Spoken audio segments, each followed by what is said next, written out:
go, but we are at week 10 of our Northwest Film Center and Oregon Film Happy Hour, and glad to see some familiar faces and seeing some new folks joining us as well. So welcome.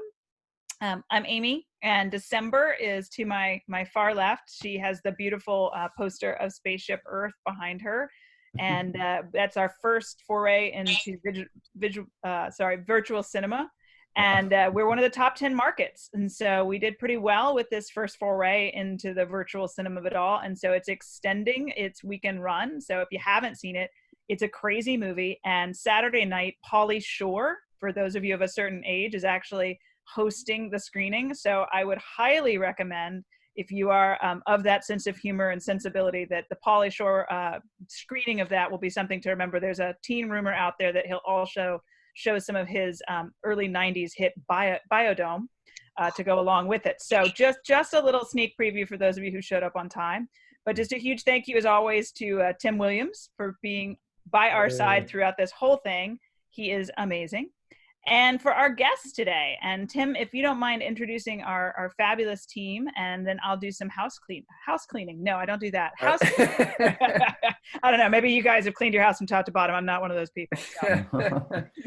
Yeah, great. Thank you so much, Amy. And for everybody that's here, thank you for coming. I'm actually really, really excited and happy about having both Alex and Sarah here today, because stop motion animation is the thing that happens in Portland, and I don't think enough people know about it, and I don't think enough people know the great work that both Shadow Machine and the people at Wendell and Wild do on a regular basis, because there's Laika, and we all know about Laika, and I think we're all connected to Laika, but we're really lucky to have these two producers and these two projects and these two companies in town working on this, and it is such a unique thing that they are having to deal with under this new protocol that we're under, but they've also found a way to make it happen, and they're working on some amazing projects here in this town, and I just don't think we talk about it enough, celebrate it enough, so I'm really appreciative that they're both here. So Alex Bulkley actually is one of the founders and runs Shadow Machine, which, if you don't know, does the great BoJack Horseman, yes, out of LA, but up here they're doing a movie with Guillermo del Toro called Pinocchio, stop motion. He joins us, and Sarah Serrata is a producer of Wendell and Wild, which is I'm suddenly blanking on Henry's name. Henry Selick movie from Coraline that was being produced by, I'm blanking again, Sarah, Netflix. Yes, and Jordan Peele. So anyway, thank you both for being here. Amy, you want to do some housekeeping, and we'll come back and let them do their recaps? Awesome. And Tim has been doing me a solid, and for the last 3 weeks has been doing all of the Vanna White and asking of the questions. So I'll jump in this week and try and do my best to get through it and give him a little bit of a breather. But yeah, house cleaning / housekeeping is that we do tape this. So it goes out to 120,000 people via our newsletter and the Portland Art Museum. So it's something that we want you all to be aware of, but also to tell your friends. Every week we get a couple of new faces and a couple of new folks, and that's the point, is not to have the same 20 to 25 to 50. We did have almost 100 one week, but we want to keep spreading the word about what we're doing here in Portland, here in Oregon, and also to the outside community. So if you have somebody that is interested, please let us know, and we're happy to throw them into the mix. We also just want to remind everybody that if you have questions, you can put them into the question box and the chat box, and December we'll be able to read make sure that we see those. And then we're going to talk probably for 15-20 minutes at the very beginning, and so keep those things going in the chat box, and then we'll open it up and we can talk to them about our guest speakers, or Tim or myself, about anything. So that's usually the way we roll. And on that note, we should just open up with a little bit of a softball question, but maybe both of you can just talk about what you've been doing in these last 10 weeks and how maybe they look radically different than your regular everyday, or maybe you've found really interesting ways to adapt in this moment. Sarah, you want to go first? Sure. I have to say the whole experience for us was really unique. I had, it came about really quickly, and within a couple of weeks we knew something was kind of getting really strange healthcare wise, and we started talking about what happens if we have to close down. We were talking with Netflix every day about the situation, and I actually had the duty of walking around and talking to 150 crew member face to face and saying, you need to understand that if you have a temperature, anyone in your family has a temperature, it cannot be, you can't come to work for a 24-hour period, so you'll need to check in with me. And of course, the next morning I wake up and one of my kids comes downstairs and he's like, I don't feel well, and he's got a temperature of 101. And I went, wait, that means I can't go to work. So I I literally worked the last 2 days that we were open out of my car in the parking lot outside my studio, strategizing with my line producer on how we're going to manage the situation. And we knew by like the Thursday that we would be closing the studio on March 13th. And we did that, and we were basically quarantining our building and our crew for a 2-week period. And during that time, trying to figure out what we were going to do. And, it is amazing, the resilience of human beings, and human beings that are doing something they're very passionate about. Our entire team knew through communication via Slack with us every day where they were, and we were able to get back to them quickly and say, we are going to continue working, but we really are going to have you start working from home, and we have to do it in a very organized manner. So we did that, and you had to like book people in half-hour increments, have them with masks and gloves come into the building to retrieve their gear and whatever they were working on, and then take it home. And the reality is there are a few people on our crews that can't work either, and trying to keep the whole group together as a community, even if they're not able to work, and trying to reclassify people and figure out, well, you might be a cameraman and you have nothing to shoot right now. What other skills could we do with you? So it's this big pivot. I mean, it's hard enough to produce a movie on any given day, and then to pivot and do this has certainly been a challenge. But I have to say, I'm not afraid of it, and neither is our crew. Everyone has really kind of dug in, and in some ways it's very invigorating. Alex, what's your experience been like? Yeah, well, much like you, it was a very confusing start to the whole process. So I think like everyone in multiple industries, had this really intense couple weeks of escalating. The job is to, of course, protect the workplace and the people working there. And at the same time, you're in production. So it's not something they teach you in film school, that's for sure. We similarly, had a sort of a task force to, start our escalation process. And that was, as we looked at the prospect of schools closing and other things, it was flex hours and then work from home, and ultimately just a full transition to work from home. And, it is testament to a very resilient format in the sense that, a lot of work actually can be done at home. I think everyone has experienced, sort of a incredible learning curve in how to both communicate, how to remain productive, and, be creative in your workspace, particularly when you're dealing with asset fabrication. So I think, as we found across, sort of multiple formats of animation, 2D animation for a lot of our projects we only last a half day. It was a really simple transition. Everybody sort of moved very quickly to picked up gear, went home, and were super happy to sit in their underwear and eat bagels and work. So that happened fast. Stop motion was something unique. And as we were sort of forced with, assets or puppets, high value things that ordinarily, as Sarah said, you don't let leave the building.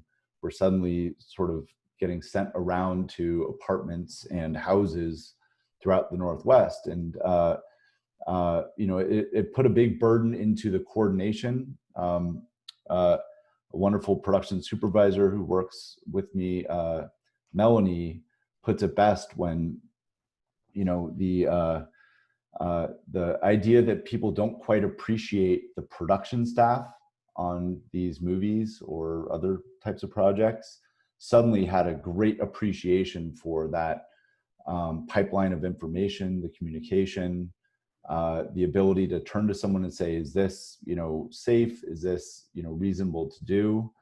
Production staff suddenly became, the not just annoying people that told you no all the time, but really the team that helped guide you into success. So I'm happy to say, and I think a lot like the Wendell and Wild project, it's been a highly productive last 9 weeks of people working from home. They've been creative to the extent that they are able to do soldering and barbecues, to building home workshops, test stages at home.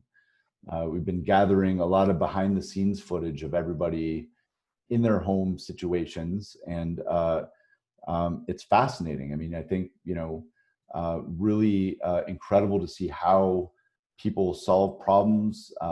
This idea of sort of a 9 to 6, workday is out the window. Now everyone's just sort of working according to tasks and productivity.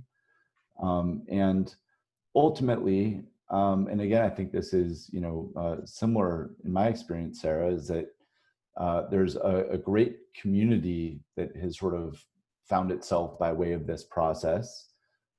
People have learned to communicate more efficiently. People have learned to communicate not just for the sake of the production, but for each other. There's an emotional component to this disruption that I think is underrated.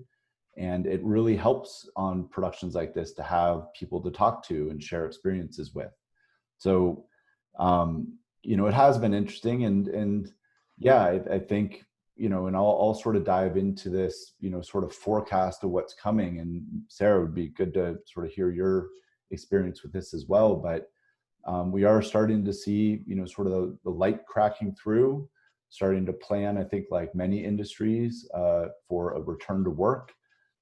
There is the idea of how do you set up a studio operation with lights and cameras and stages as a safe work environment. Again, on behalf of the people who have to do the work. It's certainly one thing to have a building that's got all the resources and safety precautions in place, but doesn't matter if you have no one who can work there. So we've been really focused now on, making sure that people are part of our planning, part of our policy work. These are moving targets as this pandemic evolves. But we describe it a little bit like being in an earthquake and trying to figure out how to keep working while the earthquake continues. So it's, this is a disaster we're living through. But fortunately, I think there are ways that we can return to work. We're taking cues from a lot of the live action safety coordinator work that's been starting to happen, and sort of the worldwide community of filmmakers as everyone sort of assesses what needs to be done in order to keep people safe. So our project also is with Netflix, and Netflix has been an incredible support system. But we're learning every single day. And, I think it's testament to, again, not a cavalier sense of I need to work or I need to make a paycheck, much more of how to work and how to work safely to put something meaningful on screen. I think that's great. And a lot of folks on this call, are interested in animation. Some folks are, self-defined as writers or directors, or some are just, film lovers and folks that love watching the work that you two make. I think, the other thing that we bring up a lot is sustainability. And obviously there's a lot of great opportunities for creatives to participate in the kind of media arts here in Portland.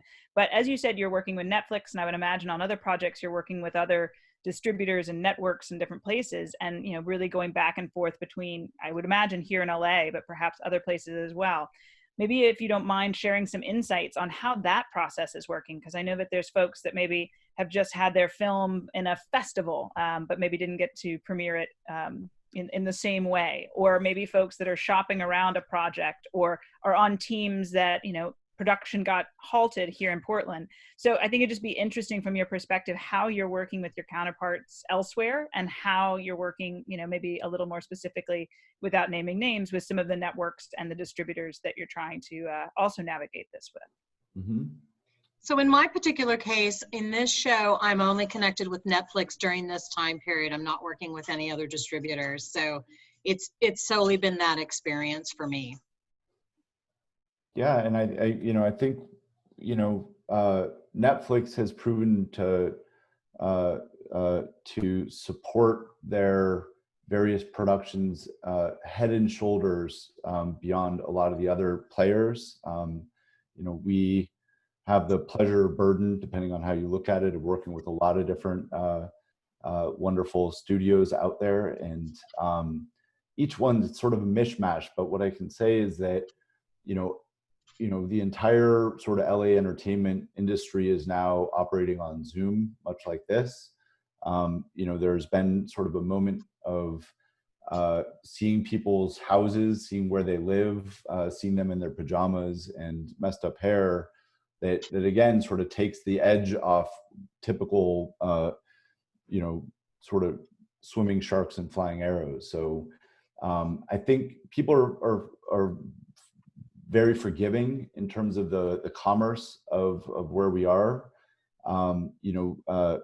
Live action, obviously, amongst the agencies and sort of managers and actors and financial components have all been discussing ways to sort of get back and moving. But I'd say that, for the most part, it's still moving. And I would always suggest, this is a great time to reach out, because there's a great camaraderie in this industry as a whole to communicate. So if you got projects, or you've got, things in development or whatever stage, you've got a lot of people with time on their hands and willing to jump onto these calls. And I think,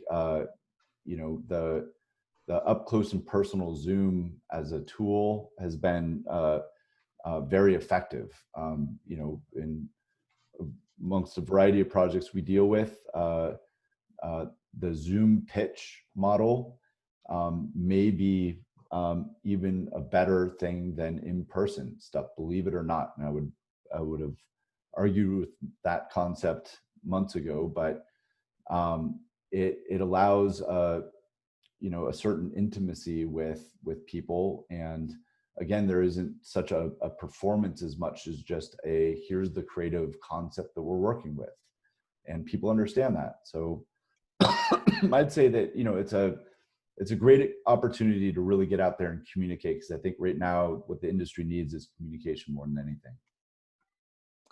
Couldn't agree more. And I think, having done a couple of those Zoom pitches myself in the last few weeks, they are a wild beast.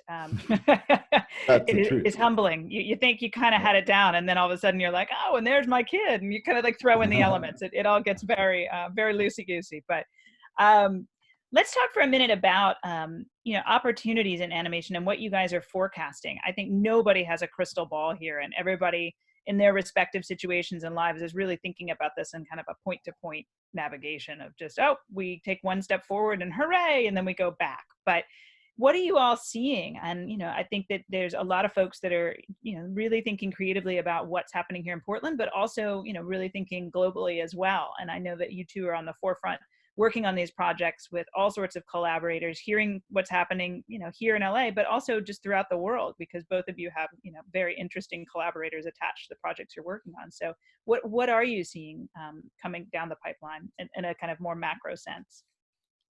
Well, I'd say certainly animation is something that everyone is looking at, in the sense that you can create it, in a work from home environment to some extent. I talked to another producer the other day who just started a new show, and all of it is online. There is no one together, and how strange it is, and yet workable. And I mean, I look back just to, maybe even 10 years ago, when Illumination started trailblazing that system. They were based out of France, and yet there were people in LA, and people were working on at their own homes, and really it was the beginning of that method. Now it's really it is really hard sometimes when you start these animation shows, because people have become accustomed to working offsite. And my director in particular doesn't do well with that. The very beginning of the show, I said, look, we'll have a character designer in Argentina, and the story team is going to be across the country. And he was like, the story team cannot be across the country. And I said, I can't get a story team up here. There's so much animation because of the growth of the SVOD market that people who used to have to work in studio environments didn't have to anymore. So I felt like the door was already open to it. And I think there were a lot of plans to continue working that way, because obvious reasons. For a studio, you can reduce your footprint for a facility, and it's such a remarkable savings. And if everyone becomes utilized working in this way, it can work. So for 2D and 3D, certainly I think that they will be able to ride through this a lot easier. And I think it's just going to be different. I think that stop motion and live action will both continue. It's just a matter of how do we do it in a safe manner. But I mean, this, I'm certainly not, I know of a couple of projects that are launching later this summer, which sounds crazy. And when I talk to those producers, I'm like, really? You're going to start production in July? Are you nuts? How are you going to do it? But, all of us are thinking about those things. I know Tim's team and my team, we spend, a tremendous amount of time doing research on safety gear and on coming up with new methodology. And like in a stop motion environment, you're in a building all day and people walk around the building going department to department for conversations. So we can't do that anymore. And so trying to figure out, you put one-way directions like a grocery store. People have their 6 feet dots all around the building that we're starting to purchase. But looking at barriers and face shields and stuff of this nature, and trying to balance it too, though, with, what's the right thing, who can still work from home. So, I think I think there will be continued movement, but I think right now the industry is sort of looking at what's on their plate right now, rather than looking to green light new things just yet, until they have a sense of what the environment is that we can work in. Mm-hmm. And I'd say that, that's very much true for stop motion, and the 2D and 3D space is just exploding. It's just unbelievable to see how many things are pivoting into that direction. So we, just in our experience over the years, have never seen anything like what has happened in the last couple months here. The first question, of course, everyone has is, can you do this in animation? Second question is, how long will it take to deliver? Right. So, I think that for better or worse, there's, a big emphasis right now just onto animation as a format. I like to see things where it's not just, people are looking for comedy or looking for, cartoons or whatever, that it's really much broader than that. So we're seeing a lot of really interesting, sophisticated storytelling using animation as a format. That format, as it turns out, particularly in 2D and 3D, is somewhat COVID resilient. So this is something that I think, as Sarah mentioned, we've started 2 shows in the last 2 months where writing rooms are all remote. There isn't anything happening in our studio other than someone cleaning already clean tables and chairs. So we have multiple pipelines now that are all remote and starting from scratch. So it is working, and I think a lot of the industry is paying attention to that per their upcoming slates. So live action, obviously much different, stop motion somewhere in between, just in this idea that they're long runways. It doesn't really help for the 2021 programming slates because animation does take quite some time. But I think everybody here knows that media and content is one of the really big growth areas currently. So how to service that? It is a worldwide game, so we're seeing that across the world as we talk to people, on all the continents at this point, how best to service this demand for content. And animation, at least if nothing else, is being recognized as not just a sort of a substitute, but sort of a meaningful storytelling format moving forward. So this will be my last question, and then all of you, please feel free to put things in the chat box. But I know that we have some students on the call, and we also have some folks that are teaching artists and professors that are on the call. And I think that, even at the Northwest Film Center, I've only been here 9 months, but we've been having a lot of conversations about just how incredible and how unique the animation scene is here in Portland, and how to help people that, again, see themselves as containing multitudes. They're writers and they're artists and they're camera people and they're below the line grips and all sorts of stuff that might want to get more involved or less intimidated, quite frankly, by animation. I think that, to your point, it really is a growth area, and that a lot of folks that maybe relegated it to its own silo for a long time are now, because of COVID and quite frankly because of this incredible industry that you all have created here, are really seeing this as another opportunity or another thing that they want to explore. How would people either get involved in the kind of work that you're doing and pivot their realities, or for those that are the teaching artists and professors that are on the call, help guide some of their students at this moment? I know that's a pretty tricky question, but I can only imagine you've been asked it before COVID, and you can probably chime in with something witty and insightful. So, well, I think as far as students go, the great thing is at least if they're in a format where they can produce the work digitally that can be seen in that format. Sculptures, it's a lot harder. But I think that they're already going to be heading in the right direction. And I tell you, just the job boards at Netflix alone is enough, I think, to encourage kids that are in art school to continue with their education, because there is a lot of need. I always go and talk with students and I tell them, storyboard is like the greatest thing if you're in art school, if you can get into. You're always going to be in demand, especially with the growth right now. I think with folks that are in live action, for us, there are live action elements to it. We use grips on our show. They just have to scale their work down differently. You're not cutting gels for a 5K, you're cutting gels for a 300 inky. So, we're always looking for people in those areas. And right now, I'll be very frank, like, we're 2 years into our show. We were fully crewed, and we were shooting for, we've been shooting for about 18 weeks when COVID happened. So we were sort of at the peak height of and we didn't even have I think we had one position open on the whole show. So the duration of our show will continue when we get back into the facility, and then those, there really aren't open positions, but I do other shows that are coming online in Los Angeles that people down there are working on. And I think, with this change, it's hard to say right now if stop motion will be successful. I'm hoping that it will be, with all the measures that we're taking. But I do have to say, very honestly, until we actually get people back together for any extended period of time, we don't know if it will work. Whereas with 2D and 3D, those people are going to be safe. And I think that's an industry that is going to grow.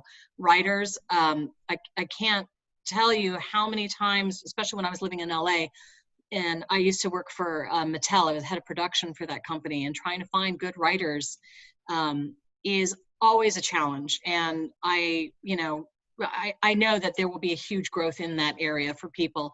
And I think there's also this change in animation, Alex, that you were talking about. For a long time, animation was for children. And I've gotten to a Twitter war with somebody about it today. There's so much content that is slated for 20 and 21 that is of a different nature. It's not geared necessarily towards children. It's narrative, it's dark, it's going to follow a lot of the same formats that you're seeing in a lot of series work on television for adults. And I think like Midnight Gospel is on Netflix right now. I don't know if any of you have seen it yet. This is a show by Penn Ward, who did Adventure Time, and it is very much adult content. You don't want your kids to see it. And it's fantastic. And I think, you know, getting to see shows like Tuca and Birdie and BoJack, you know, I think there's a huge growth, and I think that there's a lot of room for people in the industry. So students that are interested in art, you know, they just really need to focus on getting really strong digital skills, working, you know, with Cintiqs and tablets, and really knowing. I also highly recommend most kids that are starting out in animation to look at Harmony software. They're very supportive of students. They do a lot of white pages. They do a lot of training, and that company really, even their salespeople, when they go to studios, they're always looking for, what is the show that you're doing? And I would describe a show. I'm like, this is going to be an action. I need this. And they would go and recruit for me within their, just as a company, they would say, these are the best 2D animators that you want to take a look at for what you're doing at these various studios. So I think there's a lot of growth in that area. And I think, you know, we will continue as a media. Yeah, and follow up there, I'd say, you know, excuse me. This Zoom call is testament to us being all in different places. And the great opportunity and the silver lining, I think, that we've learned over the last couple months is that you can do this work remotely. So for people who are looking to get into animation, I think this is the opportunity to capture where it can be talent from anywhere in the world. You know, before this lockdown started, I was moving back and forth between Los Angeles and Portland every week, every couple weeks. And I was always banging the drum about video conferencing and how great it could work. No, I did not invest in Zoom, but I think the idea that you can do remote meetings and everything else works.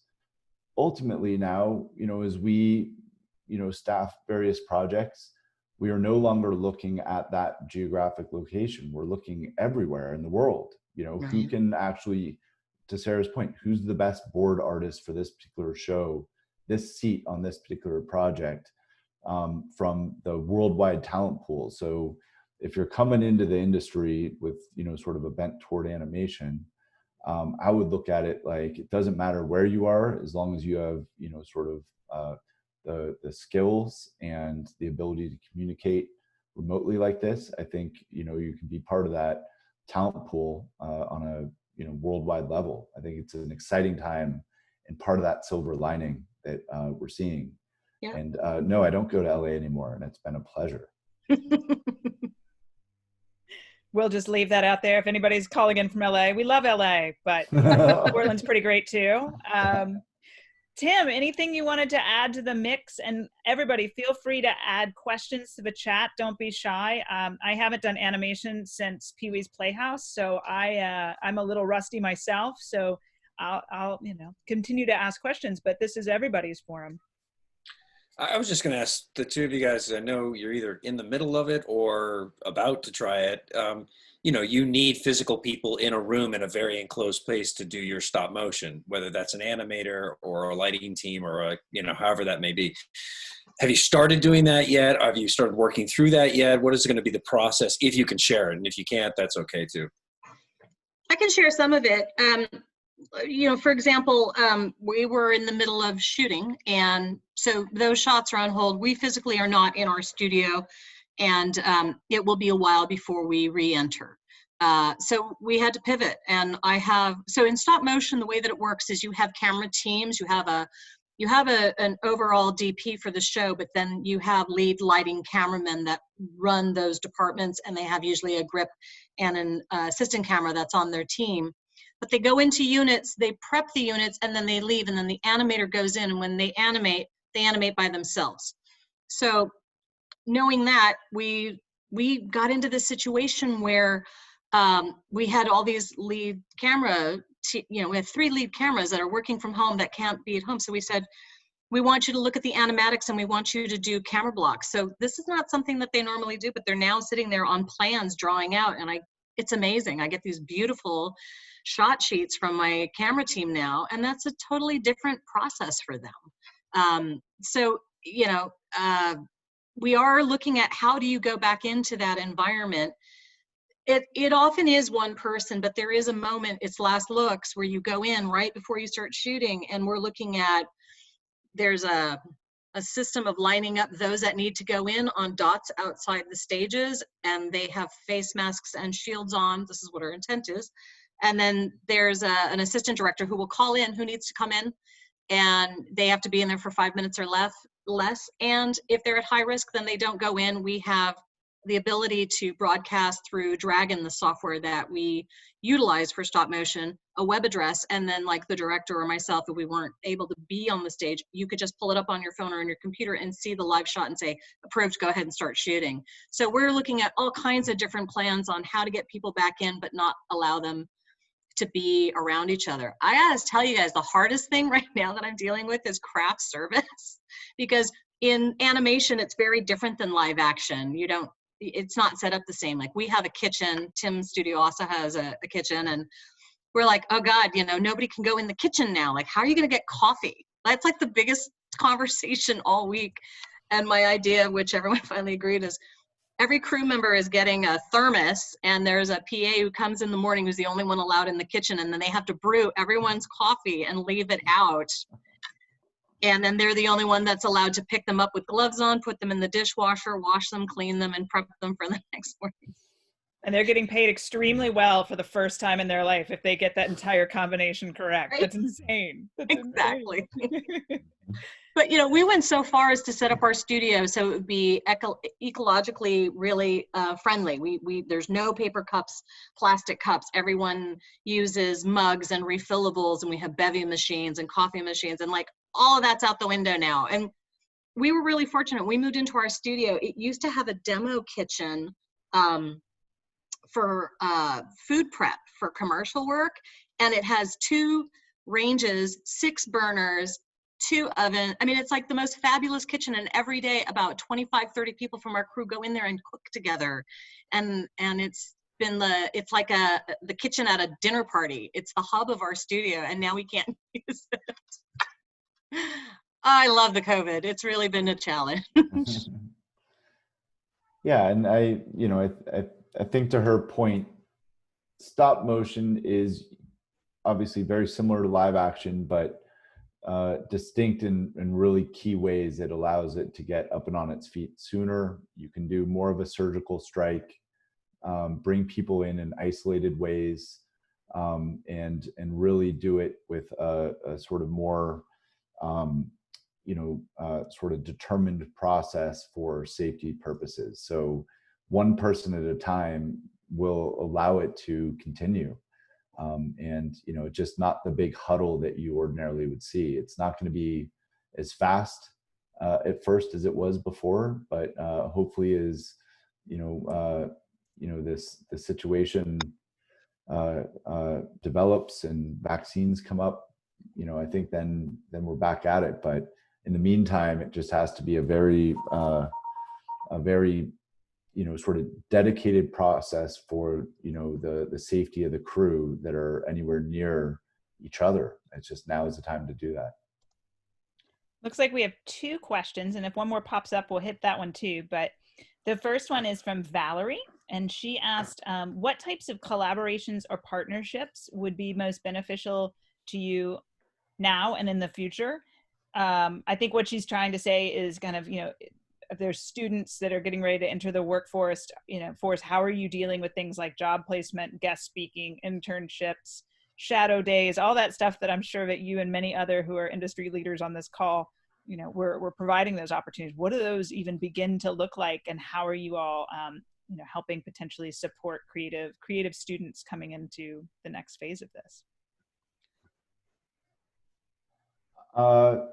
Well, I'd say that, it's really been a particularly tricky last few months here. So, our sort of blinders went on to sort of focus toward what was our main crew and the safety of the team, and of course the maintaining the integrity of the production. But ordinarily, in better times, and I think moving forward, the idea here is to, we depend on that talent pool for whatever format of production we're doing. So often work with schools, less so here than LA. And I think, as we've been here for not as long as we've been situated in LA, of course, we want those relationships to grow. So I think that, the tours and some of the internships and some of the outreach just by way of the job fairs and other things is something that we've continued to do over the years. And I think that's a really good way to start interfacing and create sort of a point of contact within a studio like ours, at least. Yeah, I have to say, I mean, even with COVID and what will happen, we would still be wanting to, review portfolios. It's just, we won't go to studio days anymore. And I'm sure it'll be digital, and we'll do partnerships with schools like CalArts and USC and locally here, PNCA, and just doing reviews of that nature of materials. I'm a big believer in tracking students that are in high school and college and their work. It's such a critical part of our industry to get that next generation in and up to speed. So I think it'll migrate to this kind of format really easily. That's fantastic. We have a couple more questions. We actually have a number of students, and some of them are high school students that are joining us. And one of the questions is about game technology and whether you all do this, I'll read the whole question because I'm not as familiar with the gaming world, but I wish I was for my 10-year-old's sake. Stephanie is wondering about the direction of incorporating game engine technology, things like Unreal and Unity, and doing CGI first, then shooting live action second, and how we might jump ahead in the game world here in Unity. Is there anyone that have either of you worked both in the kind of game space, and or do you have suggestions on that? I haven't worked in gaming, but I have done work. When I was at Mattel, we used to produce a Barbie mocap, which is kind of a combination between keyframe, animation, and mocap, and we'd have to produce them every 4 weeks. And so the company we partnered with was using Unreal Engine technology. And it's extremely fast. It's totally doable. And I actually partnered with a company in Los Angeles that would do this for features. So if you were in a live action show and you had a really crazy stunt that you were going to have to perform, they would pre-visit for you. And then you would shoot it live action. And I think those types of companies, there's going to be huge growth for the live action industry. There's so much that, if you can pre-plan it and figure out digitally where those issues are going to be, just even planning where the bodies are going to be on a shot, where you can have extras come in. I think, a lot of that work of background characters and extras, that's going to go digital. It's just, you're not going to be able to do a crowd scene live for probably at least 12 to 24 months. And I think in that way, then definitely gaming technology is going to play a huge part in it. Thank you so much for all of that. And I think, there's probably much more to mine. There's a couple more questions. Unfortunately, Alex has to hop. We just want to say a huge thank you to Alex. I think we even went a little long. So please tell your colleagues, your dog, your partner, whomever you're going to next, that we apologize and genuflect profusely. But we're just thrilled to have you with us. And I'm sure this will be the first of many conversations we're all having with you. But we're excited as the Northwest Film Center gets up and running to have more conversations about how we can also help support you and Sarah and others with, more in animation, because it's so important what you're doing. So thanks for being with us, Alex. Thank you very much for having me. It's a total pleasure, and here to support and look forward to the support. So thank you, everyone, and hope everyone stays safe. Good weekend. Awesome. Thanks, Alex. Thank you. Right. Thank you, guys. So Sarah, if you don't mind helming the ship for a moment more, we just have a couple of, I'm going to kind of combine two of these questions, which are all coming in fast and furious now. So yay for that.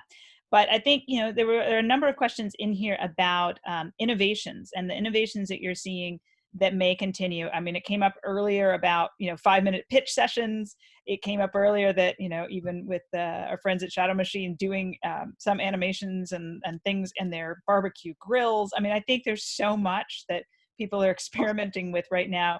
What, in your opinion, is something that you think is going to kind of stand the test of time and not be this kind of a moment specific?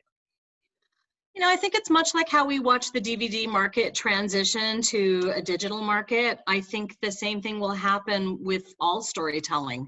And I think that, pitching, is really like people reach out to me a lot and will ask me if I will consult with them on pitching for animation. And there's sort of a format to how decks are created and how the formatting is done and what executives want to see when they're looking at that information. So I know I do a lot of coaching with that. And I think a lot of people who are producers will have to start working in that way with lots of crew. And so they'll be doing pitches for executives at different studios, but also their team has to sort of learn how to do a presentation. You're gonna have to do a lot more, testing to show the ability of what you can produce with your team offsite. But I think so much of this is about this new digital age of communication this way, methodology of Slack, of partnership apps where people are doing organized work together, things like Trello or Asana. It's really so hard to say what sort of innovations. I know, like right now, my focus is not so much on the 3-year goal, but just the 1 year to finish out this production. And animation does generally on feature take 3 year, on television is usually about 70 weeks. So, it is much longer than live action. I think that was for me the hardest thing when I switched from live action. I had my production designer actually sit me down and say, live action's a 10-yard dash and you're looking at a marathon. And I, realized that the timelines are so different. I think that's the thing that has to change. And that's where I think things like gaming technology is really going to be the innovation. I think companies like Blizzard are really going to forge the way and not necessarily be doing gaming. I think that they're going to start working towards creating content. Series work in particular, I think, is going to be a huge benefit to that. Well, you're awesome. And you've just talked for 48 minutes straight, which is I think our team record, which is awesome. You've been incredible to answer all of these questions. The last one, and I'm sorry, this will probably take you to 49, but I think there's a lot of folks on here from U of O and OSU, and even some folks from local PPS. And I think they're all super excited to be students there and would love to connect in some way with you all and with animation studios here in Portland. And so if you have any advice on where they should look or how they should proceed, fantastic. You're welcome to also put it into the chat box if you're just exhausted and want to go get your margarita. But I think folks would just really love to know how to be a part of this and, coming out of these schools that are local. Yeah. I mean, I've lived on and off between Portland and LA since 1996, and Los Angeles does have that benefit of the schools really being able to reach out to the studios. Every student I meet, I will always tell them, look me up on LinkedIn, tell me you met me at an event or that you're a student, and I will connect with you and I will help you. And I will help you figure out how to get in touch with studios and various recruiters. And I also like just to do a lot of portfolio review, because I think that's some of the things that they don't teach as well at a lot of schools is how to package your work in an appropriate manner and to know what the industry is looking for and how to assemble it. I probably, over the next 6 months in Oregon, will probably get a website going. And I don't know, Tim, maybe it's something we do in conjunction together, much like the job board of, connecting more of the industry together. Yeah, I'd love that. Yeah, yeah. for sure. Count us in too. Yeah. So we should talk about that. But I think, I know Netflix has been incredibly generous. They just did a series for students to go and be able to go on a call like this and listen to like James Baker, who's one of the greatest animators ever, do talks. And so I know those recruiting departments are very interested in connecting beyond Los Angeles with other students in art schools. And that's something that I'd be happy to shepherd along as well with that team. So I would say if you want to connect with me, just go on LinkedIn and look me up and send me an invite. And if that's not your cup of tea and you don't do that, then go to this website or this email address, and you can email me here and let me know that you were on the Zoom call, and I can connect with you. All right, that was 2 minutes. That's 5. Yeah, you're 2 minutes over, but you were incredible, and thank you Thanks, so Amy. much for being so generous with your time and offering to also give your information to folks. It's really an exciting time, even though it's a really scary and strange time as well, because like you said, there's so much innovation and opportunity and new ways of thinking about things. And I think that, calls like this help us to connect and help us to think that way. So thank you. And I love that you just yelled crap in the middle of that. I hear, yes. I just realized I put my information in a private conversation. So. Oh, well, you can for everyone. try again. It's all experimentation at this point. But thank you to all of you, and as always, the amazing Tim Williams for joining us. This is important, and I'm glad that it continues to grow, and I'm glad that you're continuing to tell friends. Next week there will be no happy hour. I know that most of you are not going to Cabo next weekend, but it is Memorial Day weekend. And so with that respect, everybody's getting the Friday off. So we just want to say thank you to all of you, and that we will progress next week, the following Friday. And lastly, we're going to have a ton of new, weird, and wonderful movies that'll be coming down the pike in the next couple of weeks. So do be on the lookout if you haven't signed up for our newsletter or for Tim's or any of the stuff. The more we connect with each other and share, the better right at this moment. Yeah, and if you haven't seen Spaceship Earth yet, watch it. It's really good.